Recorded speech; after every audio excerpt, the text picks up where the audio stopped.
हेडगेवार एक संगठन नहीं, विचारधारा थे। Voice spill original biographical documentary. क्या आपने कभी सोचा है कि एक व्यक्ति बिना हथियार उठाए, बिना किसी पद के पूरे भारतवर्ष को कैसे प्रभावित कर सकता है? कैसे एक डॉक्टर जो क्रांतिकारियों के बीच पला बढ़ा, राजनीति छोड़कर समाज को नया मार्ग दिखाने निकल पड़ा, और कैसे उसकी सोच ने एक ऐसा आंदोलन खड़ा किया जो आज देश की सबसे बड़ी संगठनात्मक शक्ति बन चुका है। ये कहानी है उस सन्यासी से राष्ट्र सेवक की जिसने राष्ट्रीय स्वयंसेवक संघ की नींव रखी, डॉक्टर केशव बलिराम हेडगेवार। बचपन और पारिवारिक पृष्ठभूमि। डॉक्टर केशव बलिराम हेडगेवार का जन्म 1 अप्रैल 1889 को नागपुर में हुआ था। वे ब्राह्मण परिवार से थे जो संस्कार, शिक्षा और राष्ट्र धर्म में विश्वास करता था। उनके पिता बलिराम पंत वेदों के झाता और आचार्य थे। 5 वर्ष की उम्र में ही उन्होंने संस्कृत श्लोक कंठस्थ कर लिए थे। परिवार में निर्धनता थी। माता पिता का जल्दी निधन हो गया। इतने कठिन परिस्थितियों में भी बाल केशव ने अपने जीवन की दिशा राष्ट्र सेवा की ओर तय कर ली थी। 2 शिक्षा और विचारों की नींव। प्रारंभिक शिक्षा नागपुर में प्राप्त करने के बाद उन्हें कोलकाता भेजा गया। वहां उन्होंने मेडिकल की पढ़ाई की और वहीं से उनकी क्रांतिकारी सोच का आरंभ हुआ। अनुशीलन समिति, युगांतर जैसे गुप्त संगठनों से वे जुड़े और अंग्रेजी शासन को जड़ से हटाने की प्रेरणा उन्होंने वहीं पाई। उनका जीवन अब एक चिकित्सक का नहीं, एक सर्जन का बन गया जो समाज के रोगों को जड़ से हटाना चाहता था। 3. राष्ट्र सेवा की ओर पहला कदम। डॉक्टर बनकर लौटे तो कई जगह से नौकरी के प्रस्ताव आए, पर हेडगेवार ने नागपुर में रहकर गरीबों की निःशुल्क सेवा करनी शुरू की। साथ ही उन्होंने देखा कि समाज जातिवाद, आत्महीनता और क्षेत्रीय भेदभाव से टूटा पड़ा है। उन्हें लगा कि जब तक समाज एक नहीं होगा, भारत कभी स्वतंत्र और आत्मनिर्भर नहीं हो सकता। चौथी कांग्रेस और स्वतंत्रता संग्राम में भागीदारी। वे कांग्रेस में सक्रिय रहे। 1920 के नागपुर अधिवेशन में भाग लिया और सविनय अवज्ञा आंदोलन में जेल भी गए। लेकिन जल्द ही उन्हें एहसास हुआ कि राजनीति से केवल आजादी मिल सकती है, स्थायी राष्ट्र निर्माण नहीं। वे कहते थे, समस्या केवल शासन की नहीं है, मानसिकता की है, और मानसिकता को बदले बिना देश नहीं बदल सकता। 5. संघ की स्थापना। एक क्रांति की शुरुआत।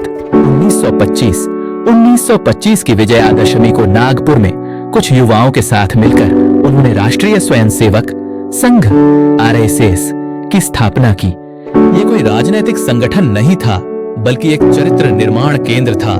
संघ की मूल भावना थी हिंदू समाज को संगठित करना, शारीरिक, मानसिक और बौद्धिक बल देना, समाज को राष्ट्र की भावना में जोड़ना। संघ की पहली शाखा में केवल 5 लोग थे, लेकिन विचार इतना शक्तिशाली था कि वह अल्पसंख्या से निकलकर देश भर में गूंजने लगा।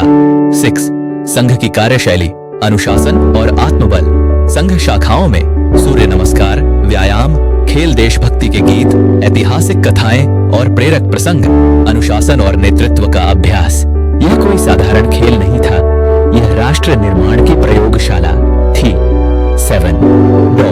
हेडगेवार का नेतृत्व और दूरदृष्टि। वे न नेता बनना चाहते थे, न संत, परंतु लाखों युवाओं के जीवन में क्रांति ला देना उनके व्यक्तित्व की विशेषता थी। वे व्यक्तिगत रूप से हर स्वयंसेवक से मिलते थे, उन्हें देश के लिए समर्पित जीवन जीने की प्रेरणा देते थे।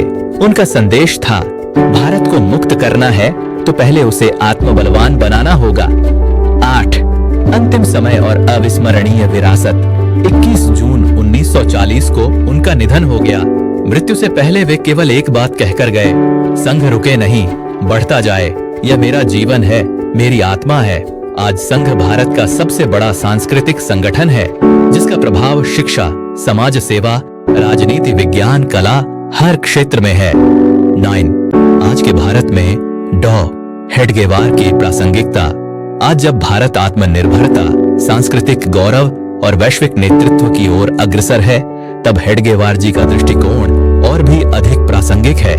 संघ से प्रेरित संगठनों ने जो कार्य किए हैं, वह सामाजिक क्रांति की मिसाल हैं। आज भी लाखों स्वयंसेवक सेवा ही संगठन के मंत्र से प्रेरित होकर राष्ट्र सेवा में लगे हैं। 10. डॉ हेडगेवार के कालजयी विचार। संघ कार्य केवल एक पीढ़ी का नहीं, युगों का कार्य है। हिंदू संस्कृति ही भारत की आत्मा है, इसे जागृत करना ही राष्ट्र जागरण है। शक्ति के बिना शांति नहीं आती और संगठन के बिना शक्ति नहीं टिकती। अगर ये कहानी आपको प्रेरणा देती है, अगर आप भी चाहते हैं ऐसे नायकों की अनसुनी गाथाएं सुनना, तो अभी वॉइस स्पिल को सब्सक्राइब कीजिए, जहां इतिहास केवल सूखा तथ्य नहीं बल्कि संवेदना और प्रेरणा बनकर आपके हृदय तक पहुंचता है। वॉइस स्पिल, भारत बोलता है असली आवाजों में।